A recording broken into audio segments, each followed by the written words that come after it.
നമുക്ക് ആദർശിന്റെയും നയനയുടെയും നല്ലൊരു കഥ കേട്ടാലോ? അതിനു മുമ്പ് ഒരു കാര്യം പറഞ്ഞോട്ടെ. ആദ്യമായി കാണുന്നവരാണെങ്കിൽ ചാനൽ ഇഷ്ടപ്പെട്ട ഒന്ന് സബ്സ്ക്രൈബ് ചെയ്യാൻ മറക്കരുതേ. വീഡിയോ ഇഷ്ടപ്പെടുകയാണെന്ന് ഹൈപ്പ് ചെയ്യാനും മറക്കരുത് കേട്ടോ. അങ്ങനെ നമ്മൾ കാണുന്ന ഒടുവില് എന്ത് ചെയ്യണമെന്ന് അറിയത്തില്ലാത്തൊരവസ്ഥയായിപ്പോയി ആദർശന്. നയനയ്ക്ക് ജാമ്യം കൊടുത്തില്ല. നവീൻ ആദർശനോട് പറഞ്ഞു, അതെ, ആദർശേട്ടൻ വിഷമിക്കൊന്നും വേണ്ട, ഉറപ്പായിട്ടും നയനയ്ക്ക് ജാമ്യം കിട്ടും. കോടതിയിലൊന്ന് കേസ് എത്തിക്കോട്ടെ, എന്താ വേണ്ടതെന്ന് എനിക്കറിയാം. പിന്നെ ആ സി ഐക്കും ഇതിനകത്ത് നല്ല പങ്കുണ്ടെന്ന് തോന്നേ. അയാൾ പണം വാങ്ങിച്ചിട്ടാണോ ഇങ്ങനെയൊക്കെ ചെയ്യുന്നത് സംശയമുണ്ട്. ഒരുപക്ഷെ നമ്മുടെ ശത്രുക്കളുടെ കയ്യിൽ നിന്നും അയാൾ പണം വാങ്ങിക്കാണോന്ന് പറഞ്ഞു.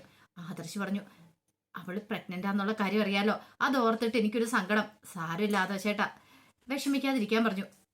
പിന്നീട് ആദർശ് നയനെ കാണാനായിട്ട് അകത്തേക്ക് ചെല്ലുന്നുണ്ട്. അപ്പോഴേക്കും നന്ദു അങ്ങോട്ടേക്ക് വന്നു. നന്ദുവിന് ഭയങ്കര സങ്കടമായിരുന്നു. നന്ദു പറഞ്ഞു, ആദർശേട്ടാ എന്നോട് ക്ഷമിക്കൂട്ടോ എന്നൊക്കെ പറഞ്ഞു. അപ്പോഴേക്കും ആദർശ് ചോദിച്ചു, അതെന്തിനാ നന്ദു? അല്ല, എനിക്കൊന്നും ചെയ്യാൻ പറ്റിയില്ലോ. എന്റെ ചേച്ചി അകത്ത് കിടന്നിട്ട് ചേച്ചി എനിക്ക് രക്ഷിക്കാൻ പറ്റില്ലല്ലോ. ഈ കാര്യങ്ങൾ ഞാൻ നേരത്തെ അറിയുമായിരുന്നെങ്കിൽ എന്തെങ്കിലും ഞാൻ ചെയ്തേരാം. പക്ഷെ അറസ്റ്റ് ചെയ്ത് ചേച്ചി ഇവിടെ കൊണ്ടുവന്നതിന് ശേഷമാ ഞാൻ കാര്യങ്ങളൊക്കെ അറിഞ്ഞേ. ഇത് മനഃപൂർവ്വം ട്രാപ്പിപ്പെടുത്താൻ ശ്രമിച്ചിരിക്കുന്ന ആദർശേട്ടാ. സി ഐ വണ്ടി തടഞ്ഞു നിർത്തി കാർ പരിശോധിക്കണമെങ്കിൽ അയാളും കൂടെ അറിഞ്ഞിട്ടുള്ള കളികളാണെന്ന് തോന്നുന്നേ. എനിക്കൊന്നും ചെയ്യാൻ പറ്റില്ല എന്ന് പറഞ്ഞു. ആദർശ് പറഞ്ഞു, വിഷമിക്കൊന്നും വേണ്ട നന്ദു, ഉറപ്പായിട്ടും നമുക്ക് അവളെ പുറത്തിറക്കാന്ന് പറഞ്ഞു. ശത്രുക്കളുടെ ഉദ്ദേശം എന്താണെങ്കിലും നടക്കാത്തതിൻ്റെ ഒരു വിഷമം അവർക്ക് കാണുമായിരിക്കും. നന്ദു പറഞ്ഞു, ആദർശേട്ടാ, ആദർശേട്ടനെ കൂടെ കൊടുക്കാൻ വേണ്ടിയിട്ട് അവർ ചെയ്തേ. പക്ഷെ ആദർശേട്ടനെ കൊടുക്കാത്തതിന്റെ സങ്കടം അവർക്ക് കാണും. ഈ സമയത്ത് ആദർശ് പറഞ്ഞു, ശരിക്കും അവളുടെ സ്ഥാനത്ത് ഞാനായിരുന്നു വരേണ്ടിയിരുന്നേ. ഞാനാടെ എനിക്ക് പ്രശ്നമില്ലായിരുന്നു. ഞാൻ അകത്ത് കിടക്കുവാണെങ്കിലും പ്രശ്നമില്ലായിരുന്നു. അവൾ ഗർഭിണിയും കൂടെ അല്ലേ. ഒരു ദിവസം പോലീസ് ലോക്കപ്പിൽ കിടക്കാന്ന് പറഞ്ഞാല് നന്ദുവിന് ഭയങ്കര സങ്കടമായിരുന്നു. പിന്നീട് നന്ദുവിനോട് ചോദിച്ചു, എനിക്ക് അവളെ ഒന്ന് കാണാൻ പറ്റുമെന്ന് ചോദിച്ചു. അതിനെന്താ, ആദർശമായിട്ട് വരാനും പറഞ്ഞുകൊണ്ട് ആദർശനെ കൂട്ടിക്കൊണ്ട് നയനയുടെ അടുത്തേക്ക് എല്ലുവാണ്. അപ്പോഴേക്കും ആദർശന്റെ കണ്ണൊക്കെ നിറഞ്ഞു. അഴികൾ കൊള്ളോടെ നയനയുടെ കയ്യിലേക്ക് പിടിച്ച ആദർശ് എന്നിട്ട് പറഞ്ഞു, പേടിക്കൊന്നും വേണ്ട, ഞങ്ങളൊക്കെ ഇല്ലേന്ന് ചോദിച്ചു. നയന പറഞ്ഞു, ആദർശമായിട്ട് വിഷമിക്കൊന്നും വേണ്ട, എനിക്കൊരു പേടിയില്ല, ഞാൻ തെറ്റ് ചെയ്തിട്ടില്ലോ, പിന്നെ എന്തിനാ സങ്കടപ്പെടുന്നേ. നയന നല്ല ബോൾഡായിട്ടാ സംസാരിച്ചേ. ആദർശ് പറഞ്ഞു, ഇതിന്റെ പിന്നെ നമ്മുടെ ശത്രുക്കൾ തന്നെയായിരിക്കും. എന്നെ അന്ന് ഗൾഫിൽ വെച്ച് കൊടുക്കാൻ നോക്കിയത് തന്നെയായിരിക്കും. എന്നെ കൂടെ കൊടുക്കാൻ വേണ്ടിയിട്ടുള്ള പ്ലാനാന്ന് തോന്നേ. ഒരു കാര്യം ചെയ്യാം, ഞാൻ കുറ്റം ഏറ്റെടുത്ത് ഞാൻ അകത്ത് കിടക്കട്ടെ എന്ന് ചോദിച്ചു. നയന പറഞ്ഞു, വേണ്ട ആദർശേട്ടാ, ഒരിക്കലും അത് പാടില്ല. ആദർശാണ് ഇപ്പൊ അകത്ത് കിടന്നിട്ടുണ്ടെങ്കിൽ അവര് ജയിക്കും, അത് പാടില്ല. അവരെ നമുക്ക് ജയിക്കാൻ സമ്മതിച്ചുകൂടാ. വിഷു ഒക്കെ കഴിഞ്ഞല്ലോ, ഈ വിഷുവിന്റെ റെക്കോർഡ് നേട്ടമായിരിക്കും ജ്വല്ലറിക്കാർക്ക് ഉണ്ടായിരിക്കുന്നത്. അവരായിരിക്കണം നമ്മുടെ പ്രധാനപ്പെട്ട ശത്രു. നന്ദു കള്ളക്കടത്ത് സ്വർണം പിടികൂടിയതിന്റെ പ്രതികാരമായിട്ട് നമ്മളോട് ചെയ്താന്ന് എനിക്ക് തോന്നുന്നേ. ആദർശേട്ടൻ വിഷമിക്കാതെ ധൈര്യമായിട്ട് പോയിക്കോ. അമ്മയൊക്കെ സമാധാനിപ്പിക്കണം. അമ്മയൊക്കെ ഈ കാര്യങ്ങൾ അറിഞ്ഞിട്ടുണ്ടെങ്കിൽ അവർക്ക് സഹിക്കാൻ പറ്റില്ല. അവർക്ക് വേണ്ടുന്ന ധൈര്യം കൊടുക്കണം. ഇന്നൊരു ദിവസം കിടന്നാൽ മതിയല്ലോ. എന്താ വേണ്ടതെന്ന് എനിക്കും അറിയാം. അങ്ങനെ തോറ്റു പിന്മാറാൻ ഞാൻ ഉദ്ദേശിച്ചിട്ടില്ല. അല്ല നയനെ, അത് പിന്നെ നിനക്ക് എന്തേലും വയ്യായിക എന്തേലും ഉണ്ടായിട്ടുണ്ടെങ്കിൽ. എന്ത് വയ്യായിക? അപ്പോഴേക്കും നന്ദു പറഞ്ഞു, ആദർശേട്ടൻ അതൊന്നും ഓർത്ത് വിഷമിക്കണ്ട, ഞാനുണ്ടല്ലോ ഇവിടെ. ചേച്ചിയുടെ കാര്യങ്ങളൊക്കെ ഞാൻ നോക്കിക്കോളാം. ഇന്ന് രാത്രി ഞാൻ പോകുന്നില്ല, ഞാനിവിടെ ഡ്യൂട്ടി ഏറ്റെടുത്തോളാന്ന് പറഞ്ഞു. അങ്ങനെ ആദർശിനെ സമാധാനിപ്പിച്ചിട്ടാണ് പറഞ്ഞു വിടുന്നത്. ഈ സമയത്ത് കനക ആദർശിനെ വിളിക്കുന്നുണ്ട്. ആദർശിനെ വിളിച്ചിട്ട് ചോദിച്ചു, മോനെ നയന വീട്ടിലേക്ക് വന്നോന്ന് ചോദിച്ചു. ആദർശിന് എന്ത് മറുപടി പറയണമെന്ന് അറിയില്ലായിരുന്നു. വല്ലാത്തൊരു ടെൻഷനായിപ്പോയി. കനകയൊന്നും കാര്യങ്ങളൊന്നും അറിഞ്ഞിട്ടില്ല. അവരൊക്കെ ഇത് അറിഞ്ഞിട്ടുണ്ടെങ്കിൽ അവർക്ക് സഹിക്കാനും പറ്റുന്ന കാര്യമല്ല. ഇത്തിരി കഴിയുമ്പോഴത്തേനും മിക്കവാറും എല്ലാവരും അറിയും. ഒളിച്ചു വെച്ചിട്ട് കാര്യമില്ല. പിന്നീട് ആദർശ് കാര്യങ്ങൾ പറയുമ്പോഴത്തേനും കനക നെഞ്ചത്തടിച്ച് നിലവിളിക്കുകയാണ്. പെട്ടെന്ന് തന്നെ ഗോവിന്ദനെ വിളിച്ചു. ഗോവിന്ദേട്ടൻ ഇങ്ങോട്ടേക്ക് വരാൻ പറഞ്ഞു.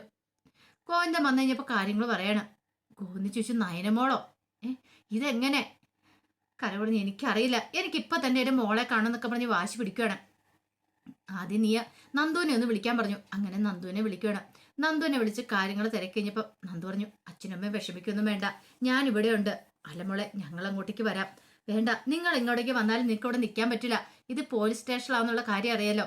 ഇവിടെ നിങ്ങൾ അധിക സമയം നിർത്തത്തൊന്നുമില്ല. ഇവിടെ അതിൻ്റെതായ രീതികളും കാര്യങ്ങളും ഒക്കെ ഉണ്ട്. കനം കുറഞ്ഞു, മോളെ നിനക്ക് അവളെ രക്ഷിക്കാൻ പറ്റില്ലേ? അവളെ ജാമ്യത്തിൽ ഇറക്കാൻ പറ്റില്ലേ? ഇല്ലമ്മേ, ഇത് സി ഐ ഒക്കെ നേരിട്ട് ഇടപെട്ട കേസാ. എനിക്കൊന്നും ചെയ്യാൻ പറ്റില്ല. എനിക്ക് എന്തെങ്കിലും ചെയ്യാൻ പറ്റുമായിരുന്നെങ്കിൽ ഞാൻ ഉറപ്പായിട്ട് നയനേച്ചയും ഞാൻ പുറത്തിറക്കിയാലും. സാരമില്ലമ്മേ. ആദർശേട്ടനെ നയനേച്ചയും കൊടുക്കാനായിട്ട് മനഃപൂർവ്വം ശത്രുക്കൾ വെച്ച കെണിയേത്. നയനേച്ചി തെറ്റൊന്നും ചെയ്തിട്ടില്ല.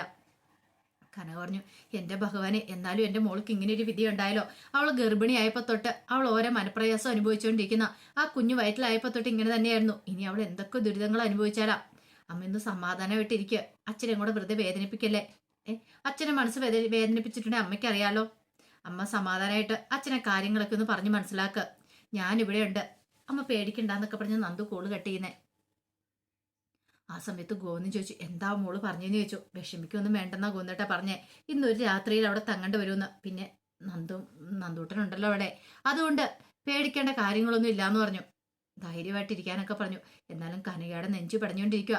ഗോവിന്ദനെ അങ്ങനെ സമാധാനിപ്പിച്ചാലും എങ്ങനെയാവും അറിയില്ല. കേസ് കോടതിയിൽ എത്തിക്കഴിയുമ്പോൾ ജാമ്യം കിട്ടുമോ ഇല്ലയോ എന്നൊരു ഭയം.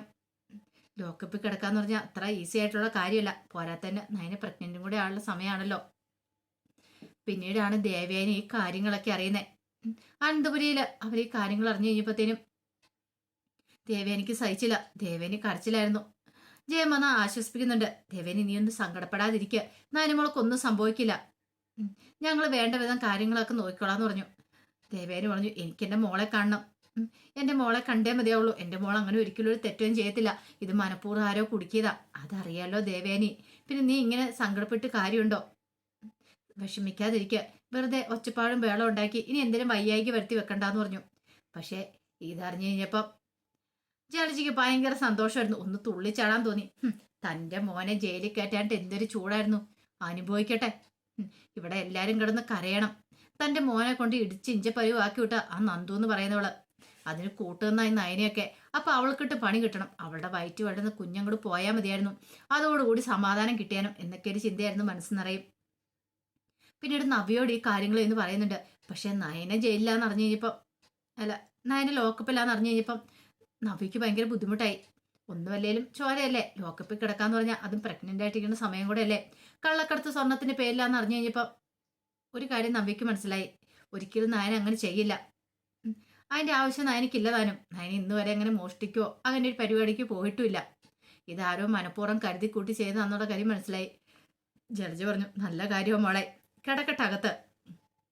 അബിയെ എത്ര ദിവസം കൊണ്ടേ ലോക്കപ്പിലിട്ട് ഇഞ്ചപ്പരവും പോലെ ഇടിച്ച് നിരപ്പാക്കിയതാ ഈ നന്ദു എന്ന് പറയുന്നോളൂ. പിന്നെ നിന്റെ വീട്ടുകാരെല്ലാരും കൂടെ ചേർന്നിട്ട് ഇപ്പൊ അവര് കരയുന്ന കണ്ടോ.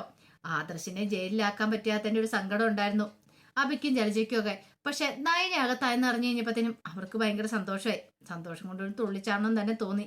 പക്ഷെ വീട്ടിലെല്ലാവരും സങ്കടപ്പെട്ടിരിക്കുന്ന സമയത്ത് അങ്ങനെ ചെയ്തിട്ടുണ്ടെങ്കിൽ അവർക്ക് സംശയം ഉണ്ടാവൂലെന്ന് കരുതി മാത്രമാണ് ഒന്നും ഉണ്ടായിരുന്നേ. അബിക്കും അതുപോലെ തന്നെയായിരുന്നു. ഒട്ടും മോശമല്ലായിരുന്നു. പണി തുടങ്ങിയിട്ടുള്ളൂ, ഇനി ബാക്കി പുറകെ വരുന്നുണ്ട്. അവളങ്ങോട്ട് വെറുതെ വിടത്തില്ല. ഇപ്പൊ അവൾക്കൊട്ടൊരു പണി കൊടുത്തു. ഇനി എല്ലാത്തിനും ഈ വീട്ടിലുള്ള ഓരോരുത്തരും കരയും. തന്നെ കമ്പനിയിൽ നിന്ന് വരെ ഇറക്കി വിട്ടതാ. അങ്ങനെയുള്ള ഈ കുടുംബം മൊത്തത്തിൽ നശിച്ചു പോണം എന്നൊക്കെ ഒരു ചിന്തയായിരുന്നു അവയുടെ മനസ്സിൽ. ഈ സമയത്ത് മൂർത്തി മുത്തശ്ശിന്റെ അടുത്തേക്ക് മുത്തശ്ശി എന്നിട്ട് കാര്യങ്ങൾ പറയുമ്പോഴത്തേനും മുത്തശ്ശിന് സഹിക്കാൻ പറ്റുന്നല്ലോ അപ്പുറമായിരുന്നു. മുത്തശ്ശിന് ഒരിക്കലും പ്രതീക്ഷ കാര്യമായിരുന്നില്ല അത് ഇങ്ങനൊരു കാര്യം. കാരണം നയനിക്കൊരു ആപത്ത് വരിക എന്ന് പറഞ്ഞാൽ അവർക്ക് ചിന്തിക്കാൻ പോലും പറ്റുന്നുണ്ടായിരുന്നില്ല.